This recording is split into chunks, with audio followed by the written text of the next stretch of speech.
आगे बढ़ें, आपको बताएं मखसूस नशिस्तों से मुतालिक PTI की मुराद बराई। सुप्रीम कोर्ट ने इजाफी मखसूस नशिस्तें सुन्नी इत्तेहाद काउंसिल के बजाय दूसरी जमातों को देने की पेशावर हाई कोर्ट और इलेक्शन कमीशन के फैसले मुअत्तल कर दिए। किसी की नशिस्तें दूसरों को देना मैंडेट के खिलाफ करार दे दिया गया। अलबत्ता अरकान के अब तक के डाले गए वोट्स और कानून साजी में राय मुअत्तल तस्वर नहीं होगी। आज की समाअत का तहरीरी हुक्मनामा भी जारी कर दिया गया। आर्टिकल 51 की तशरीह के हवाले से लार्जर बेंच बनाने के लिए मामला कमेटी के सामने रखने की हिदायत कर दी गई। समाअत 3 जून से रोजाना की बुनियाद पर होगी। इसी पर रिपोर्ट करेंगे सुहेल रशीद।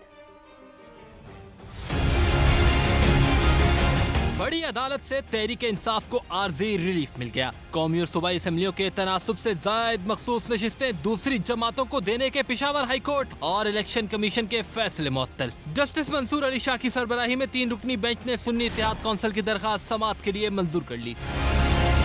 सुप्रीम कोर्ट ने हुक्मनामे में करार दिया कि दोबारा तकसीम में सियासी जमातों को तनासुब से जायद दी गई नशिस्तें मुअत्तल की जाती हैं। अरकान के अब तक डाले गए वोट और कानून साजी में राय मुअत्तल तसव्वुर नहीं होगी। हुक्म का इतलाक माजी से नहीं बल्कि अब से होगा। आर्टिकल 51 की तशरीह के लिए लार्जर बेंच बनाने की इस्तदा पर मामला कमेटी के सामने रखने की हिदायत कर दी गई। जस्टिस मंसूर अली शाह ने रिमार्क दिए कि अदालती तारीख में पहली मरतबा आर्टिकल 51 की तशरीह का केस आया है। कानून में कहाँ लिखा है कि बच जाने वाली नशिस्तें दोबारा इन्हीं सियासी जमातों में तकसीम की जाएंगी। आइन के बुनियादी असूलों को सिर्फ फहरिस्त न देने की बुनियाद पर कैसे रद्द किया जा सकता है? असल मसला अवामी मैंडेट का है, हमें इसकी हिफाजत करनी है। इलेक्शन कमीशन के वकील से पूछा, आपके फॉर्मूले के मुताबिक क्या 200 अरकान आजाद कामयाब हो जाएं तो मखसूस नशिस्तें फिर भी बाकी 6 जमातों को जाएंगी? इलेक्शन कमीशन के वकील सिकंदर बशीर ने कहा, जी बिल्कुल। इस पर कमरा अदालत में कह लगे तो जस्टिस मंसूर अली शाह बोले, इलेक्शन कमीशन के जवाब पर हंसी की ही आवाज आ रही है।